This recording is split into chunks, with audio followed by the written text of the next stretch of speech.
Hey, this is Gecko Mayhem, and this is a video about the importance of lore in fantasy games. Some fantasy games can be fun for a while others draw you in and keep you coming back for years. For me, lore is often a big part of that difference. Fateless recently put out a podcast talking about Godforge's campaign, its narrative direction, and how story is meant to work alongside gameplay. That got me thinking more about why lore matters so much in the first place. For me, lore is one of the main things that makes a game world feel bigger, deeper, and more worth caring about. It's not just background information or filler text. It's part of what turns a game into a world you actually want to invest in.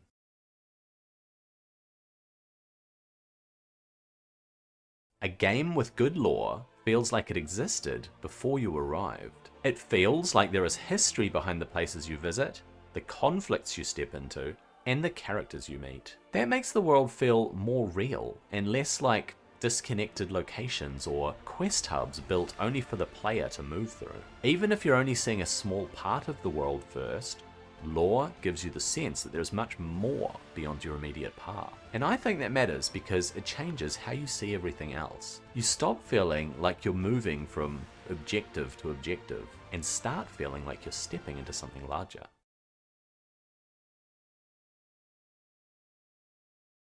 Lore gives meaning to what you engage with in a game. A ruined fortress is not just there for effect. A dragon is not just a tough enemy for you to fight. A faction is not just a group looking for an adventurer. All of these things become more interesting when they're tied into the world's history, beliefs, conflicts, and identity. That is what lore really does. It gives context, and context gives meaning. When a game takes the time to build that context, the world starts to feel less like a backdrop and more like a place with its own story already in motion.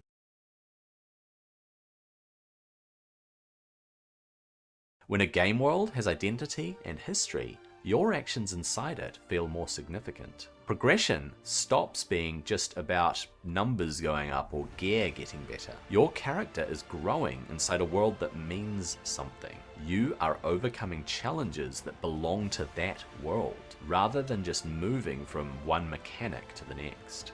That makes progress feel more satisfying because you are connected to the setting and not just the system. And for me, that's a huge part of what makes fantasy games work. If I care about the world, I care more about what I'm doing inside it.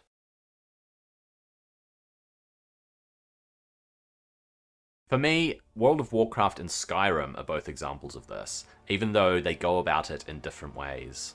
In Vanilla WoW, we start in Azeroth, which is split into two massive continents. A new character's perspective is tiny compared to the scale of the overall world. As you progress, not only do you gain new skills and take on harder enemies, but the world itself begins to open up through questing, zones, factions, and storylines. You soon realize that your little starting area is only a small part of a much bigger world. Skyrim does something similar, but in a different way. Once you get past Helgen and your escape, the world starts to open up into something much larger. It feels immersive almost immediately, and just about every direction offers something to uncover. Through exploration, books, ruins, factions, and quests, the history of the world begins to reveal itself. That constant sense of discovery is a big part of why it keeps pulling people back in. In both cases, the lore helps the world feel lived in. It gives you the sense that there is always more beneath the surface, and that makes it much easier to stay invested.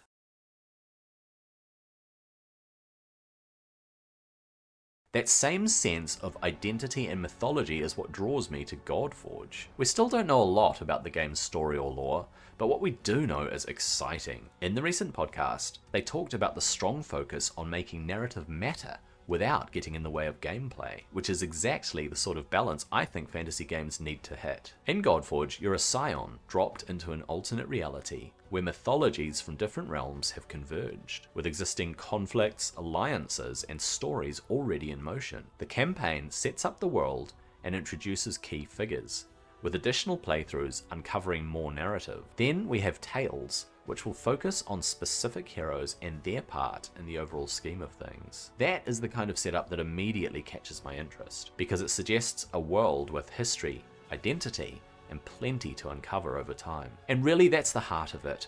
When a game gives me that sense that there is something deeper waiting to be uncovered, I want to keep going. I want to keep playing. Lore is not just filler text in the background. It's one of the main things that turns a game into a world people want to invest in, return to, and remember. The more you learn about the world, its inhabitants, and the stories tied to them, the more connected you feel to the game itself. And for me, that is a huge part of what makes fantasy games special, what makes them enjoyable to immerse yourself into and to play and to spend time in and to learn about and with these stories that you uncover. Drop a comment below and let me know about a time that a game's lore and story and narrative pulled you in, kept you engaged, and kept you coming back to play. I hope that you enjoyed this video. I hope you have a good day. I'll see you on the next one.